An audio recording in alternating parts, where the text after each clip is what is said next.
Hello, Manicoca Flopless here again with live tip number 21. I'm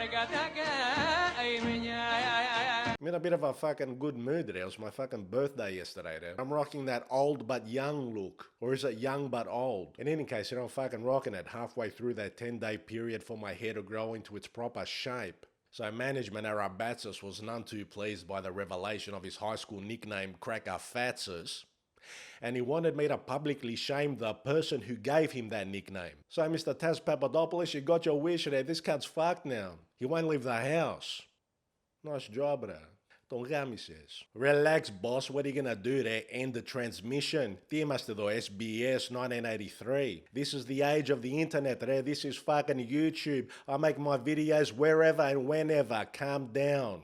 If you're gonna give it, you gotta take it as well, though. So now that the borders have extended to 25 kilometers, I've been doing a lot of driving and listening to music, which I'm known to do. When I'm in that car, I'm a fucking 18-year-old all over again. It's metal all the way there. Sabbath, Metallica, fucking Deep Purple, you name it. And when I'm driving around, when I'm in that fucking headspace there, I get a lot of flashbacks to the times when we used to do our Malakias, fucking killing it there. Back then, I was driving a 1976 stock Ford Fairmont GS with the factory 12 slots there. Το γάμισα that car. I fucking loved it there. Spent more time in the back seat than in the front seat, if you know what I mean. Fucking hell. Kinda dazed and confused, though, but I was neither dazed nor confused. Stoned, listening to Hand of Doom by Sabbath, driving over the Westgate Bridge at 60 k's an hour, feeling that I'm going fucking 120. You know, forget those times. Anyway, I was reminded by one of these nights when my parents went out to the Buzukia, dragged my poor sister along as well, fucking hell, sorry sis, left me at home with my mate, my close mate, my best mate at the time. That evening we had gotten ourselves a flask of Jack Daniels each. We had a couple of girls come over to the house, we fooled around a bit, mostly pretty innocent sort of stuff. Then the girls had to leave. After the girls left, we're like, all right, let's get stuck into the fucking Jack Daniels properly. Out in the backyard, we start killing our respective flasks straight. No coke, no nothing. Just fucking Jack Daniels and cigarettes. The booze starts to take effect. We quickly run out. And then I remember my parents' liquor cabinet. That was my local bottle shop. Anyway, I go through that. I find some fucking Glenfiddich or whatever the fuck it was, whiskey. We down a little bit of that. And then I remembered this fella James from high school had given me a joint at a Pure Head. No tobacco, just head. I didn't know what the fuck head was. All I knew it was just head. I say to my mate, I say to my loco, I got that fucking joint there. He goes, fucking blaze up. I blaze up, we share it between us. Mind you, I can hear the fucking heads popping with every drag. Tastes like shit there. But anyway, we consume our goodies and we go back inside to watch some fucking Rage. These were the days just before the cat house. We're sitting there fucking watching Rage, Colette or whatever the fuck it was that was on there. It was an 80s pop night. All of a sudden, the walls start melting. All right. I'm looking around going, this isn't right. I look at my mate over there and he's just watching TV. I look around. The room starts spinning. I think to myself, this shouldn't be happening. Okay, what do we do now? I don't know, because I don't remember. Because my next memory is me kneeling over the fucking bathtub, feeling that I'm gonna die, not being able to open my eyes, not being able to speak, with my mate, the malaka next to me going, hurry up, your fucking parents are gonna get here. I'm like, I can't fucking move there, I can't lift my head. Things go silent. It's just me, the porcelain of the bathtub, and the thought, this is it there. Then, next to my ear, I hear the sound of scissors. He's come back and he's holding a pair of scissors and he's clicking them near my ear like this. And he's saying, you hear that? If you don't fucking get up, I'm gonna fucking cut your hair. I'd been growing my hair now for about 1.5 years. I was getting it to almost fucking Bruce Dickinson length. I remember one of my uncles saying to me, ρε, γιατί δεν κόβεις το μαλλί, ποιος είσαι ο Samson? In other words, why don't you cut your hair? Who are you, Samson? Bruce Dickinson sang for Samson, so he wasn't far off. And then I feel a tug at my hair. He's actually grabbed a bit of my hair and he's cutting right next to it. He's fucking really threatening that he's gonna fucking cut my hair there. That's not appropriate. He fucking knew me that well that if anything was gonna get me moving, it was the threat to cutting the length of my hair. I had nice hair there.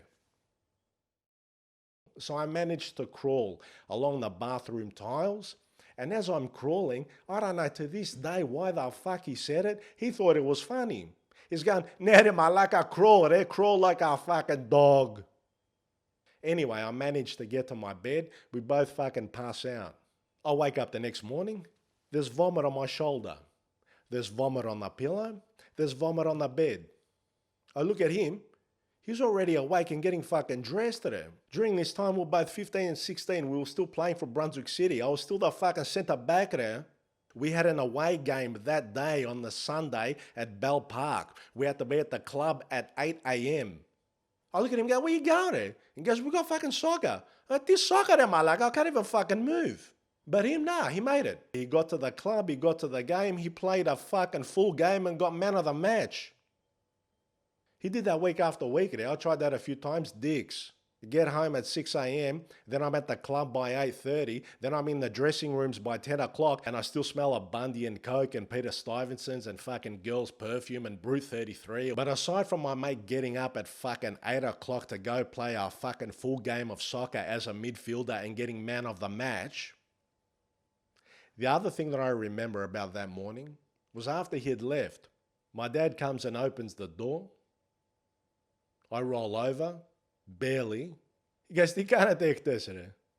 What did you do last night?" I'm like, "I don't know, it was just, I couldn't even fucking talk." He starts laughing, closes the door and walks off. Reba, your son nearly pulled a fucking Hendrix there. But that was one of those pivotal days for me. I realized I couldn't fucking keep playing soccer and keep partying at the same time. I think a lot of people go through that at that age. They got to choose the sacrifice or the partying. And I'm like, I chose the partying. And the memories that I have, that we have from that age, moving on to when we all got our cars, can't take that away then. That XB, I held on to it for a few years, but it got rusted through. My dad sold it to a fucking wreckers then.